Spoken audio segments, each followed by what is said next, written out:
അസ്സലാമലൈക്കും, welcome back to അർസാസ് world. ഇന്ന് ഞാനൊരു സ്പെഷ്യൽ ക്യാരറ്റ് പായസമാണ് ഉണ്ടാക്കുന്നത്. ഇത് വളരെ ഹെൽത്തി ആയിട്ടുള്ളൊരു പായസമാണ്, കുട്ടികൾക്കൊക്കെ ഒത്തിരി ഇഷ്ടമാവും. അപ്പോൾ അതെങ്ങനെ ഉണ്ടാക്കുന്നതെന്ന് കണ്ടു നോക്കാം.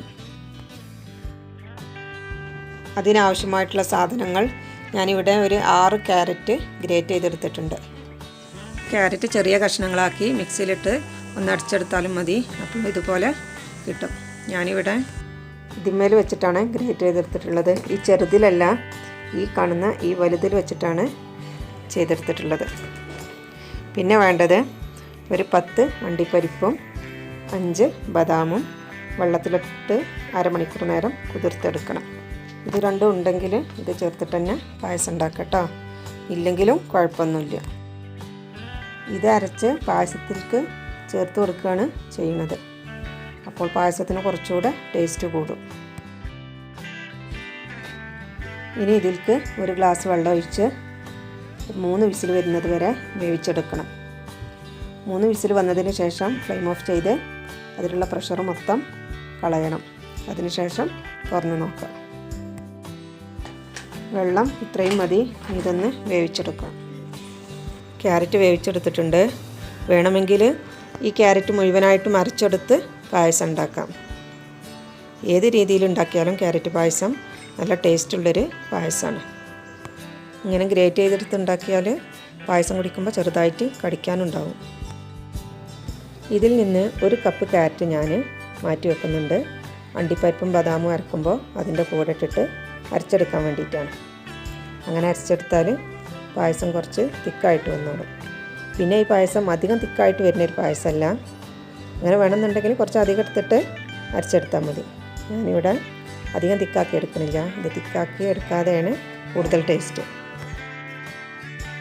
ഇനി ഇതിലേക്ക് ഒരു പിഞ്ച് ഉപ്പും ആവശ്യത്തിന് പഞ്ചസാരയും ചേർത്ത് കൊടുക്കുന്നുണ്ട്. പഞ്ചസാരയൊക്കെ നിങ്ങളുടെ മധുരത്തിനനുസരിച്ച് എടുക്കാവുന്നതാണ്.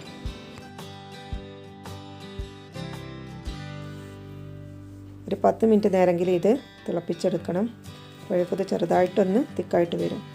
10 മിനിറ്റ് ആകുമ്പോഴേക്കും ക്യാരറ്റിൽ പാലും പഞ്ചസാരയൊക്കെ നന്നായിട്ട് പിടിച്ചു വന്നോളും. ഇനി മാറ്റി വെച്ച ക്യാരറ്റ് ഒന്ന് തണുത്ത് വന്നതിന് ശേഷം അണ്ടിപ്പരിപ്പും ബദാമും അരക്കുമ്പോൾ അതിൻ്റെ കൂടെ ഇട്ടിട്ടൊന്ന് ഫൈനായിട്ട് അരച്ചെടുക്കണം. അപ്പോൾ ക്യാരറ്റും അണ്ടിപ്പരിപ്പും ബദാമും കൂടിയും ചേർത്ത് ഫൈനായിട്ട് അരച്ചെടുത്തിട്ടുണ്ട്. ഇനി ഇത് പായസത്തിലേക്ക് ചേർത്ത് കൊടുക്കുക. ഇനി ഇത് ചേർത്തതിന് ശേഷം 5 മിനിറ്റ് നേരം തിളപ്പിച്ചെടുക്കണം. അപ്പോഴേക്കും ഇത് ചെറുതായിട്ടൊന്ന് തിക്കായിട്ട് വരും.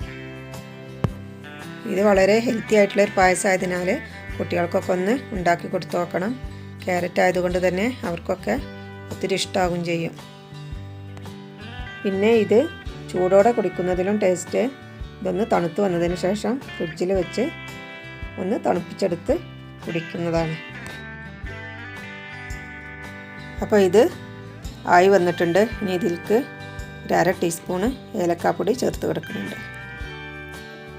ഏലക്കാപ്പൊടി ചേർത്ത് ജസ്റ്റ് ഒന്ന് തിളച്ചാൽ മതി. ഇത്രയും മതി. ഫ്ലെയിം ഓഫ് ചെയ്യാം.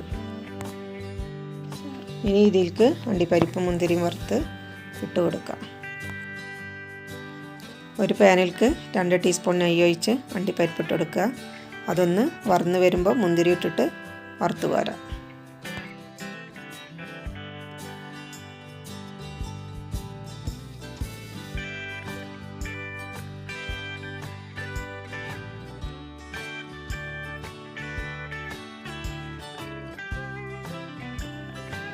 അപ്പോൾ ഇത് വറന്ന് വന്നിട്ടുണ്ട്. ഇത്രയും ആയാൽ മതി.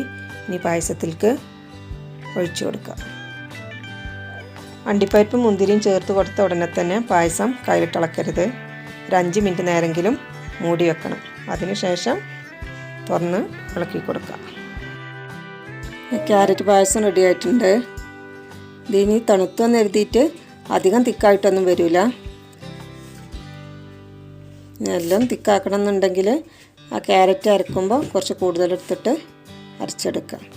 പിന്നെ ഇത് അധികം കട്ടില്ലാതെ കുടിക്കുന്നതാണ് ടേസ്റ്റ്. ഇനി ഇതൊരു പ്ലേറ്റിലേക്ക് മാറ്റാം. അപ്പോൾ ഇന്നത്തെ വീഡിയോ എല്ലാവർക്കും ഇഷ്ടമായി കാണുമെന്ന് കരുതുന്നു. ഇഷ്ടമായാൽ ലൈക്ക് ചെയ്യണം, ഷെയർ ചെയ്യണം, സബ്സ്ക്രൈബ് ചെയ്യണം.